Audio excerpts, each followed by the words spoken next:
Oh, is it? This is my good side. Sorry, mate. I have a good side.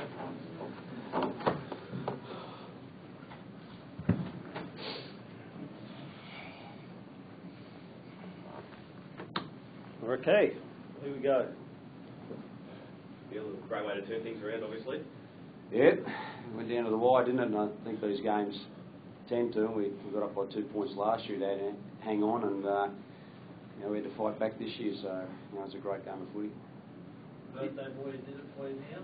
Yeah, he did, didn't he? I think he owed us a couple, really. A couple of uncharacteristic errors there, but he came through with a couple of outstanding tries.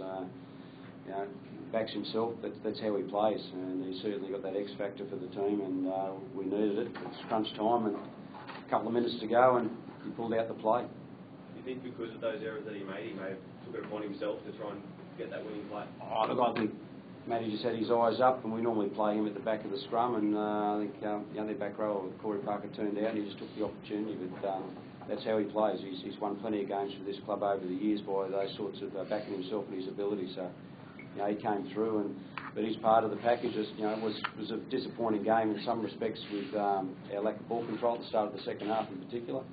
But as I said to the boys at the end, we found a way. We found a way to win, and that's special for the team. How often does he pack in the back of the scrum? Yeah. Sorry? How often does he pack in the back of the scrum? Oh, he's there most times. Yeah, so he's there. So it wasn't a secret move, but good move.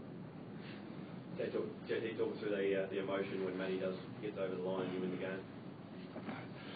A bit of relief, I think, especially after what we copped during the week, after last week's performance, and we still weren't great tonight, but we found a way to win, and Mango has that ability of being able to do that, and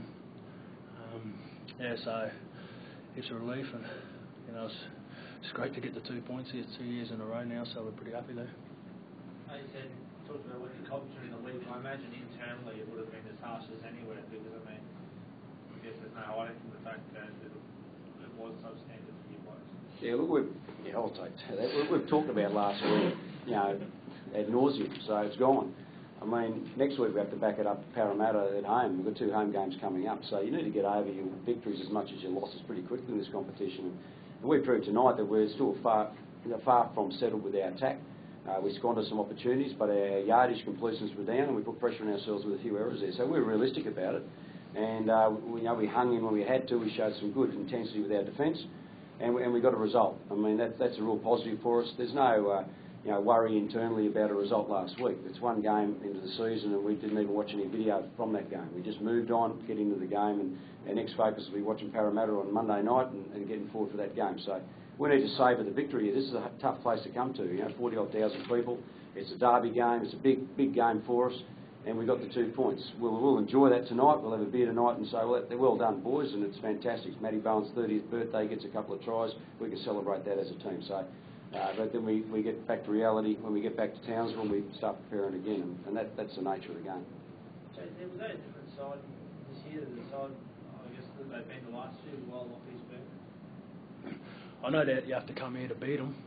They just keep throwing up everything with their attack. They defend well, so they had a good solid win last week, and we knew we had to come and play the full 80 minutes to beat them, and that's what we've had to do over the last few years to win this game, and that's what we did tonight.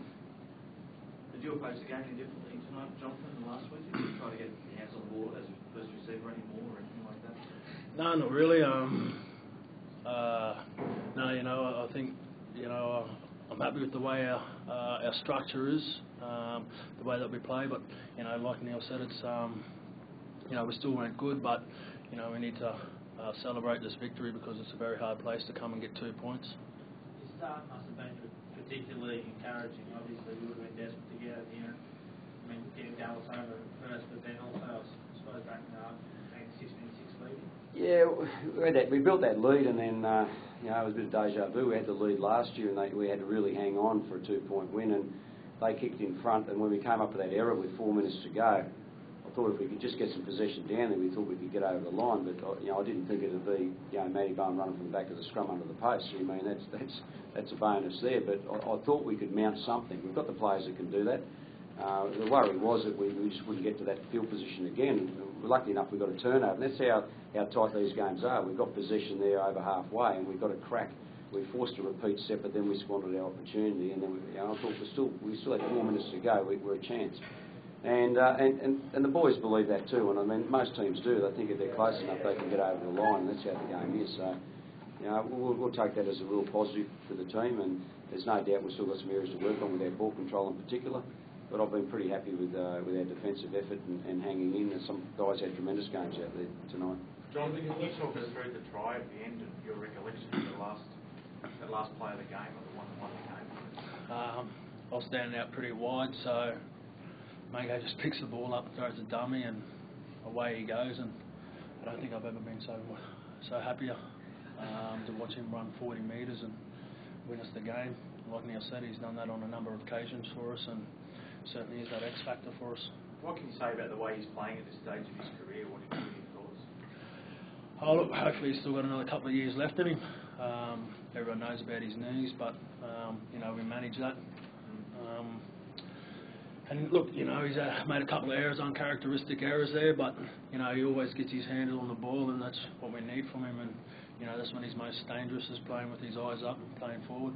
Were you calling for a Jay-Z, or did you know what was going to happen? No, I was just pretty much getting my breath back. Mango just picked it up and took it upon himself, so you beauty.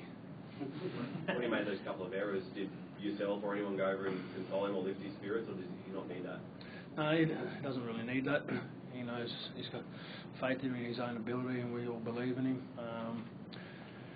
We're a good bunch of guys. We're fairly positive, and and that's what you need in this competition. When you make an error, you need to be able to back it up, and that's what we did pretty much tonight. So it's a great win to come here and get the 2 points. Very happy. Neil, nice to Tay, did you get over the line his first game back from the Ribbons? Yeah, look, he's had it, but hurt his leg in that All-Stars game too, and hurt his ribs in the trial in the first couple of minutes. So he played well against the Dragons over in Perth, and that was good for him to come back and play a solid game there. And he had that in the back of his mind, and obviously he's motivated to play well against the Broncos, particularly here. So it's great to see him. He had a couple of incisive runs out of dummy half. We used his footwork and a strong carry, and I was happy with his defence. So that's a real positive for Brent to come through the game, and he'll build off the back of that. Neil, when you're watching the replays of the Seguiara try, what were you thinking up in the box there in that first half?